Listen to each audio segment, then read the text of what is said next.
Hello everyone, welcome to Prateek IQ। BPSC previous year question series में आज हम लोग देखेंगे मिसलेनियस क्वेश्चन का पार्ट 1। तो आते हैं आज के पहले क्वेश्चन पे। भारतीय वन अनुसंधान और शिक्षा परिषद ने वन आधारित समुदायों का समर्थन करने के लिए TIFAC के साथ समझौता ज्ञापन पर हस्ताक्षर किए हैं। आपसे पूछ रहा है कि ICFRE का मुख्यालय कहाँ स्थित है। भारतीय वन अनुसंधान और शिक्षा परिषद का मुख्यालय कहाँ स्थित है।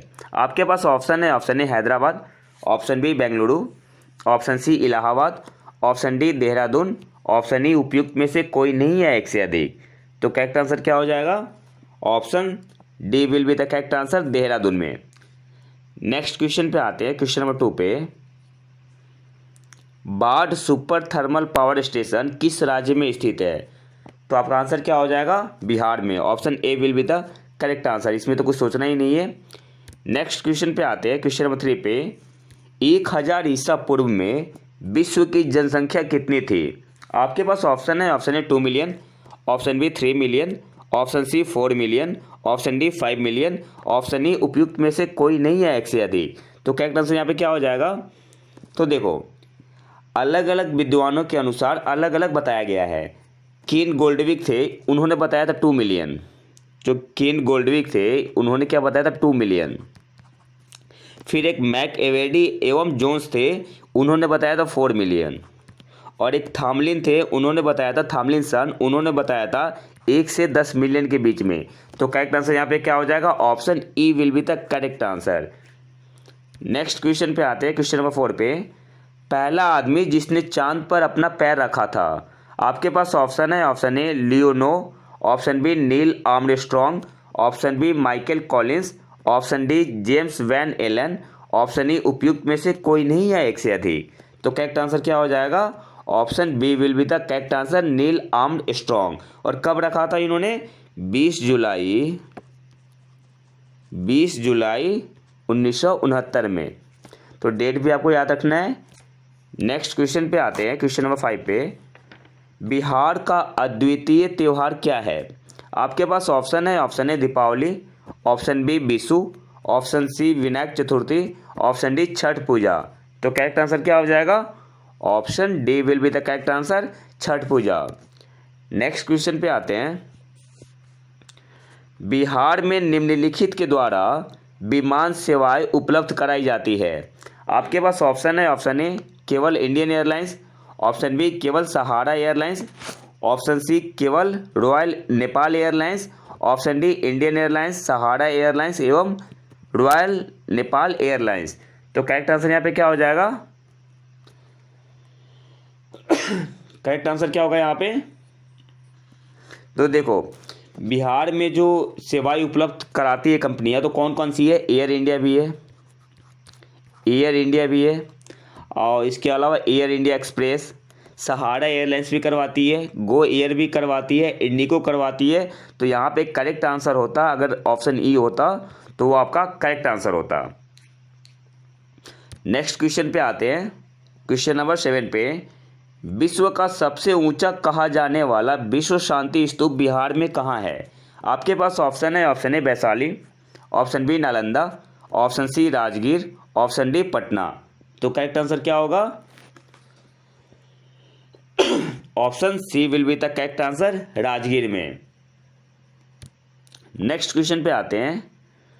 नव नालंदा महाविहार किसके लिए विख्यात है?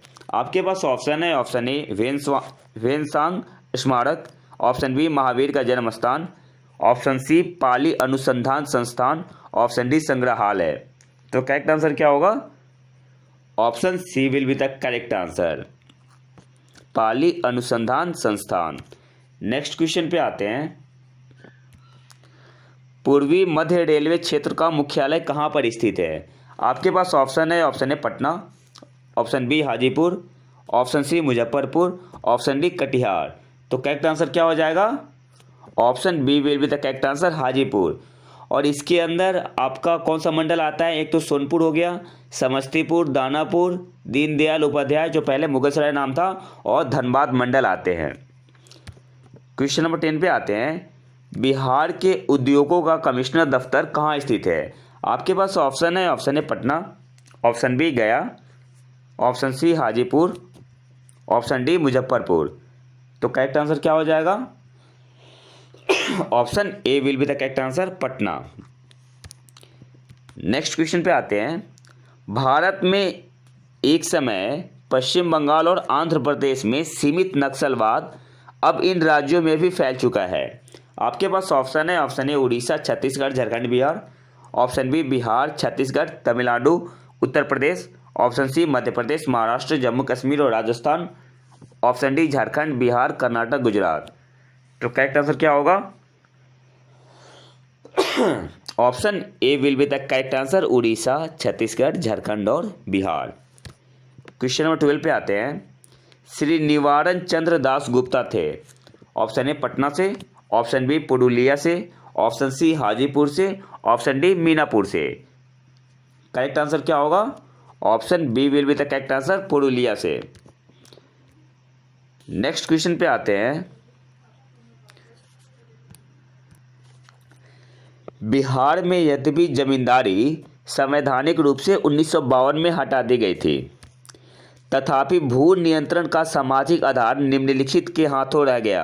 आपके पास ऑप्शन है, ऑप्शन ए मध्यम जाति के हिंदू, ऑप्शन बी अनुसूचित जाति के हिंदू, ऑप्शन सी प्रधान जाति के हिंदू, ऑप्शन डी अनुसूचित जनजाति के हिंदू। तो करेक्ट आंसर यहाँ पे क्या हो जाएगा? Option C will be the correct answer, प्रधान जाति के हिंदू। करेक्ट आंसर क्या हो जाएगा? Option C. अच्छा, बिहार में बिहार सरकार द्वारा बिहार भूमि सुधार अधिनियम कब पारित किया गया था? तो 1950 में। बिहार सरकार द्वारा बिहार भूमि सुधार अधिनियम 1950 में पारित किया गया था। यहाँ पे आपका करेक्ट आंसर क्या हो जाएगा? ऑप्शन सी। क्वेश्चन नंबर 14 पे आते हैं। बिहार के प्रमुख समाचार पत्र बिहारी के संपादक थे। आपके पास ऑप्शन है, ऑप्शन ए बाबूजी प्रसाद, ऑप्शन बी बाबूराम प्रसाद, ऑप्शन सी बाबू गोपाल प्रसाद, ऑप्शन डी बाबू माहेश्वर प्रसाद। तो करेक्ट आंसर क्या हो जाएगा? Option D will be the correct answer. Bihari के संपादक कौन थे? बाबू माहेश्वर प्रसाद। ऑप्शन डी आपका यहाँ पे सही आंसर हो जाएगा। क्वेश्चन नंबर 15 पे आते हैं। दक्षिण गंगोत्री स्थित है। आपके पास ऑप्शन है, ऑप्शन ए उत्तराखंड में, ऑप्शन बी आर्कटिक में, ऑप्शन सी हिमालय में, ऑप्शन डी अंटार्कटिका में। तो करेक्ट आंसर क्या होगा? Option D will be the correct answer, Antarctica में। अच्छा, कब हुआ था एस्टैब्लिश? इसे गंगोत्री को दक्षिण गंगोत्री को 1984 में स्थापित किया गया था। और दूसरा कौन सा है? मैत्री। दूसरा कौन सा है? भारत का पहला कौन सा था? दक्षिण गंगोत्री, दूसरा मैत्री है, और तीसरा कौन सा है? भारती। 3 नाम आपको याद रखना है, जो कि कहाँ है? अंटार्कटिका में। पहला दक्षिण गंगोत्री, दूसरा मैत्री, और तीसरा अनुसंधान केंद्र जिसका क्या नाम है? भारती। आपको इन तीनों का नाम याद रखना है। नेक्स्ट क्वेश्चन पे आते हैं। क्वेश्चन नंबर 16 पे। निम्नलिखित में कौन सी पुस्तक तिलक ने लिखी है? आपके पास ऑप्शन है, option A India in transition, option B Gita Rahasya, option C Gokhale my political guru, option D discovery of India. तो करेक्ट आंसर क्या हो जाएगा? Option B will be the correct answer, Gita Rahasya. और इन्होंने बाल गंगाधर तिलक जी ने इसे कब लिखा था? मांडले जेल में। मांडले जेल में। आपको बताना है डिस्कवरी ऑफ इंडिया किसने लिखी है, इंडिया इन ट्रांजिशन किसने लिखा है, और गोखले माई पॉलिटिकल गुरु किसने लिखा है। यहाँ पे करेक्ट आंसर क्या हो जाएगा? Option B will be the correct answer. Next question पे आते हैं। पुस्तक 1984 किसके द्वारा लिखी गई है? आपके पास ऑप्शन है, option A R K Narayan, option B Khushwant Singh, option C George Orwell, option D कोई भी नहीं। तो करेक्ट आंसर यहाँ पे क्या हो जाएगा? Option C will be the correct answer. Important question है। 1984 किसके द्वारा लिखी गई है? जॉर्ज ऑरवेल के द्वारा। नेक्स्ट क्वेश्चन पे आते हैं।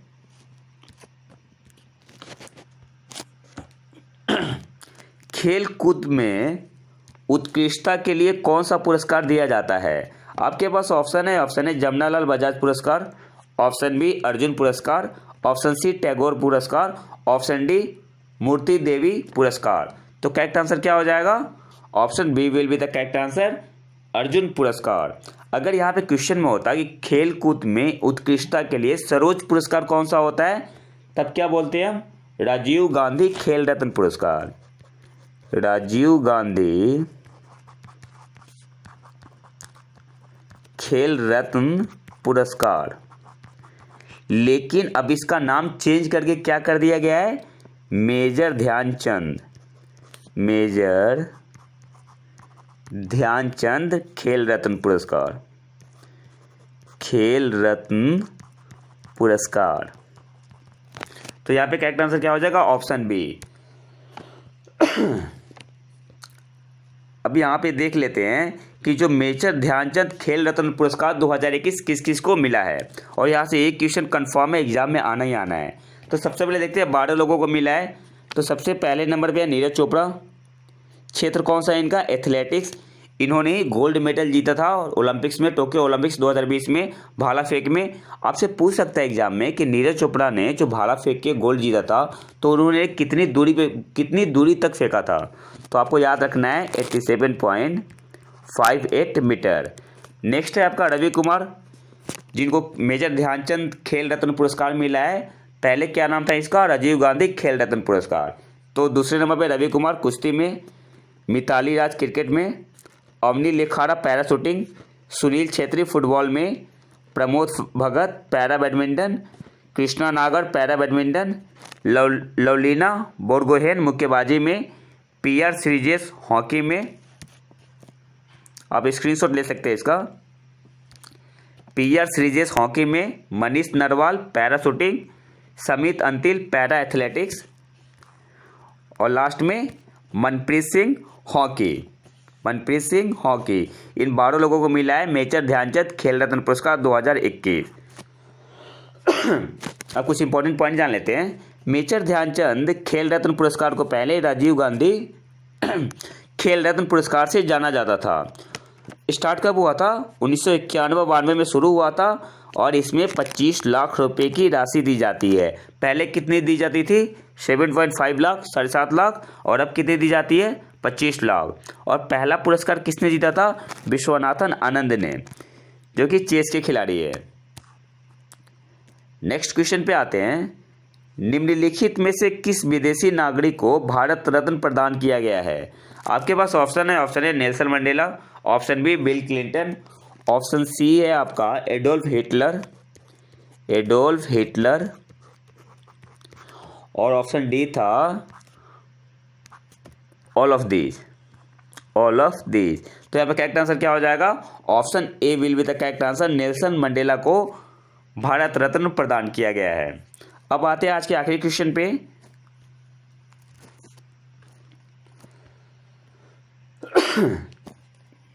क्वेश्चन आपसे पूछ रहा है, चुने हुए देशों की अर्थव्यवस्था के संबंध में निम्नलिखित में से कौन सा कथन सही नहीं है। आपके पास ऑप्शन है, ऑप्शन ए संयुक्त राज्य अमेरिका विश्व का 50% से अधिक मक्का पैदा करता है, किंतु निर्यात विश्व के निर्यात का मात्र 3% ही करता है। तो पहला ऑप्शन ही आपका यहाँ पे गलत है। एक्चुअली में USA संयुक्त राज्य अमेरिका विश्व का 35.51% मक्का पैदा करता है, और निर्यात कितना करता है, 32%। तो आपका ऑप्शन ये जो है वो गलत है। ऑप्शन बी पे आते हैं। कोई भी देश ऑस्ट्रेलिया से अधिक ऊन का उत्पादन एवं निर्यात नहीं करता है। तो बिल्कुल सही बात है, ऑप्शन बी आपका यहाँ पे कथन सही है। ऑस्ट्रेलिया विश्व का सबसे बड़ा यानी 25% ऊन का उत्पादन करता है और 40% निर्यातक है। सी पॉइंट क्या है, सी ऑप्शन क्या है, दुग्ध उत्पादों में भारत का विश्व में अग्रणी स्थान है। ऑप्शन सी भी सही है। ऑप्शन डी क्या है, भेड़ संख्या विश्व की 4% होते हुए भी न्यूजीलैंड विश्व के निर्यात का 2/3 भेड़ मांस तथा 1/6 भाग ऊन का निर्यात करता है। तो आपका कथन डी भी बिल्कुल सही है। तो हमें करेक्ट आंसर क्या हो जाएगा, option A will be the correct answer. तो ये तो था हमारा आज का लेक्चर। अगर वीडियो पसंद है तो लाइक करें और चैनल को सब्सक्राइब जरूर कर ले। मिलते हैं नए वीडियो में नए टॉपिक के साथ, तब तक के लिए नमस्कार, जय हिंद।